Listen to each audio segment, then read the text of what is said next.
کی ہو سکتی ہے۔ اے مسلمانوں، اپنے قسمت میں ناز کرو۔ اگر تم نبی کا کلمہ پڑھنے والے ہو، نبی سے محبت کرنے والے ہو، عشق مصطفیٰ کے سانچے میں ڈھل کر اگر تم نے نبی پہ درود پاک پڑھ لیا تو تمہارے اوپر جہنم کی آگ حرام ہو سکتی ہے، تم جہنم سے دور ہو جاؤ گے، جنت کے حقدار ہو جاؤ گے۔ لیکن شرط یہ ہے میرے پیارے کہ درود پاک کو اپنا وظیفہ بنا لیا جائے، صبح و شام جہاں بھی آپ رہو درود پاک پڑھتے رہو۔ آج کل تو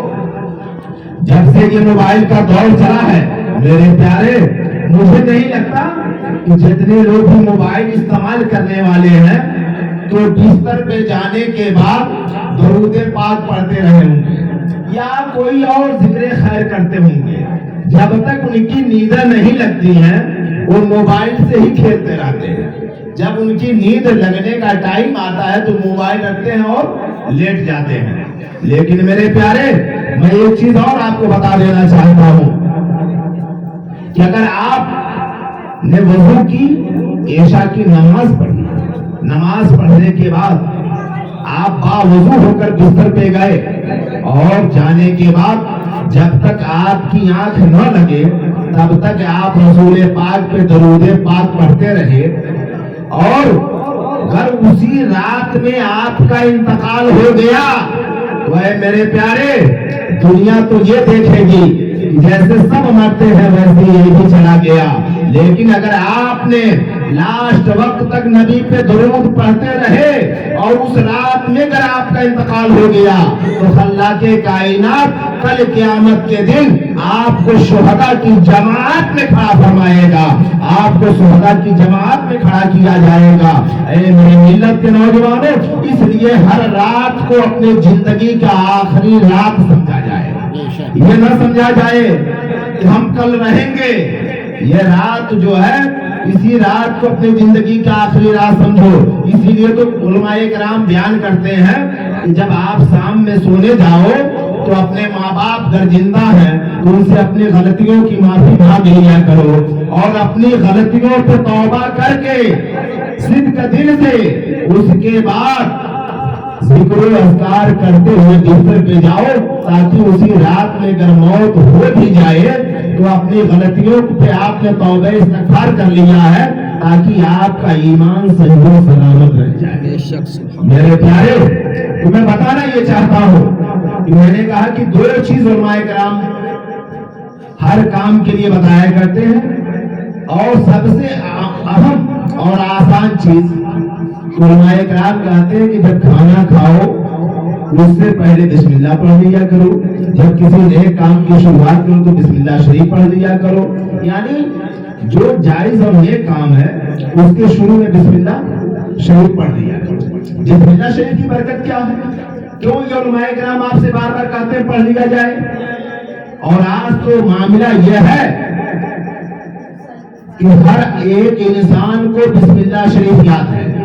لیکن اگر ایمانداری سے آپ پوچھ لیں، کھانا کھانے کے لیے ابھی لوگ بیٹھیں گے کہ کتنے لوگوں نے بسم اللہ پڑھا، تو کچھ لوگ یہ کہتے ہیں کہ 2 لقمہ کھانے کے بعد یاد آیا، کچھ لوگ کہتے ہیں آدھا کھانے کے بعد، اور کچھ لوگ کہتے ہیں کھانا پورا کھا لیا یاد نہیں آیا کہ ہم بسم اللہ شریف پڑھیں۔ تو پہلے تو ایک رواج بڑا اچھا تھا کہ کھانا لگانے کے بعد ایک آدمی کہتا تھا ارے بسم اللہ کیجئے، تو سب کو یاد آ جاتا تھا۔ اب تو کرسی میز کا زمانہ آ گیا، اب تو یہ بھی نہیں کہنا ہے، اب کھڑے کھڑے بیٹھ کے جیسے کھانا ہے کون کہتا ہے کہ بسم اللہ شریف پڑھنا ہے، بس جو جیسے پایا کھانا شروع کر دیا۔ میرے پیارے، بس گھبرا تو نہیں رہے آپ لوگ، 2-4-5 منٹ بس 5 منٹ اور، میں زیادہ زبردستی بولتا بھی نہیں، اس میری عادت بھی نہیں ہے۔ میں بیان یہ کر رہا تھا تو علماء کرام نے یہ بیان کیا کہ ہر کام کے شروع میں بسم اللہ شریف پڑھ لیا جائے۔ ایک عالم دین اپنے اسٹیج سے یہ بیان کر رہے تھے جس گھر میں میلاد مصطفیٰ کا پروگرام ہو رہا تھا اسی گھر کے ٹھیک سامنے ایک یہودی کا مکان تھا، اور اس کی لڑکی اپنے چھت کے اوپر بیٹھ کر عالم دین کی باتوں کو بخوبی سماعت کر رہی تھی۔ عالم دین نے کہا جو انسان بسم اللہ شریف پڑھ کے اپنے کام کو شروع کرتا ہے تو رب کائنات اس کے کام کو پورا کر دیا کرتا ہے، وہ ادھورا اور ناقص نہیں رہتا ہے۔ اس لڑکی نے کہا یہ بڑا اچھا وظیفہ ہے، اتنا چھوٹا سا کام کرنے سے اگر میرا کام ادھورا نہ رہے تو اسے کرنے میں کیا حرج ہے؟ وہ یہودی کی لڑکی ہر کام کے شروع میں بسم اللہ شریف پڑھنا شروع کر دیا۔ پانی بھرنے جاتی تو بسم اللہ شریف پڑھتی، کھانا کھانے جاتی بسم اللہ شریف پڑھتی۔ اور اس لڑکی کا باپ بادشاہ کا وزیر تھا اور وہ لوگ اسلام کے دشمن تھے۔ جب اپنے لڑکی کو ہر کام کے شروع میں بسم اللہ پڑھتے ہوئے اس کے باپ نے دیکھا تو اپنی لڑکی کو سمجھانے کی کوشش کیا، کہا یہ میرا شیوا نہیں ہے، یہ میرا طور و طریقہ نہیں ہے، یہ میرا مذہب نہیں ہے، یہ غیروں کا مذہب ہے، یہ ان کے وہاں ہے، تم میری بیٹی یہ کام کرنا چھوڑ دو۔ اس نے کہا نہیں، میں نے عالموں سے سنا ہے، انہوں نے بتایا ہے کہ جس کام کے شروع میں بسم اللہ شریف پڑھ لیا جائے وہ کام کبھی ادھورا اور ناقص نہیں رہتا۔ وزیر بادشاہ کے پاس گیا اور بادشاہ کے سامنے جا کے اپنی پریشانیوں کو بیان کیا، کہا ہے بادشاہ سلامت میری لڑکی تو بڑی بری لت کی عادی بن گئی ہے، ہر کام کے شروع میں بسم اللہ پڑھتی ہے۔ بادشاہ نے کہا گھبرانے کی ضرورت نہیں ہے، یہ میری انگوٹھی لو اور اپنے گھر جاؤ اور اپنے بچی کو دے دینا،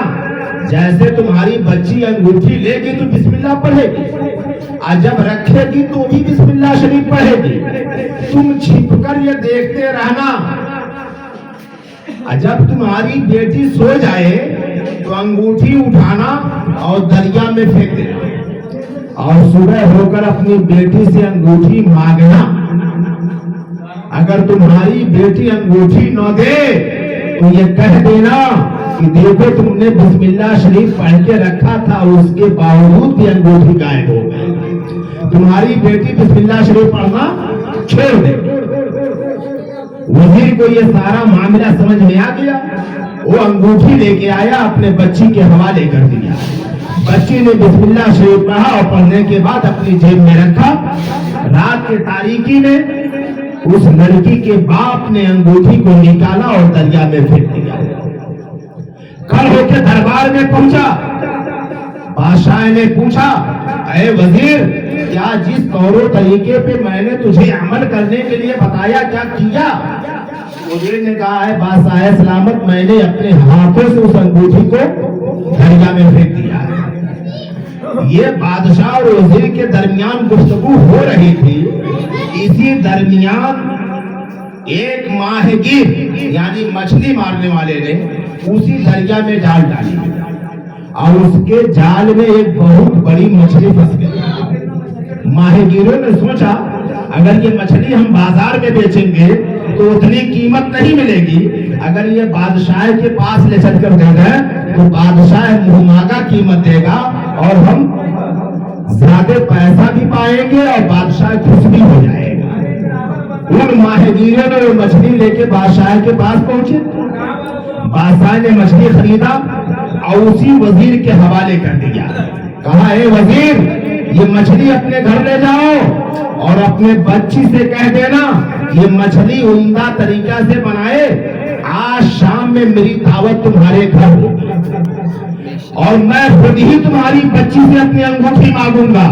اے میری ملت کے نوجوانوں کو مان جاؤ، ابھی حضرت بیان کر رہے تھے اگر ایمان پختہ ہے تو پوری دنیا کی طاقتیں مل کر آپ کا ایک بال باقا بھی نہیں کر سکتی ہے۔ اگر آپ یقیناً رسول پاک سے محبت کرنے والے ہو، دین مصطفیٰ پہ اپنی زندگی گزارنے والے ہو تو دنیا کی طاقتیں آپ کا کچھ بھی بگاڑ نہیں سکتی ہیں۔ گویا وہ وزیر مچھلی لیتا ہے، اپنے گھر جاتا ہے، اپنی بچی کو دیا، بچی نے چاقو لیا اور مچھلی کے اوپر چاقو سے وار کیا، یعنی مچھلی کے پیٹ پہ بسم اللہ شریف پڑھ کر چاک کیا۔ جیسے ہی پیٹ کو چاک کیا تو کیا دیکھ رہی ہے کہ وہی انگوٹھی جو شام کو میں اپنے جیب میں رکھی تھی وہی مچھلی کے پیٹ میں ہے۔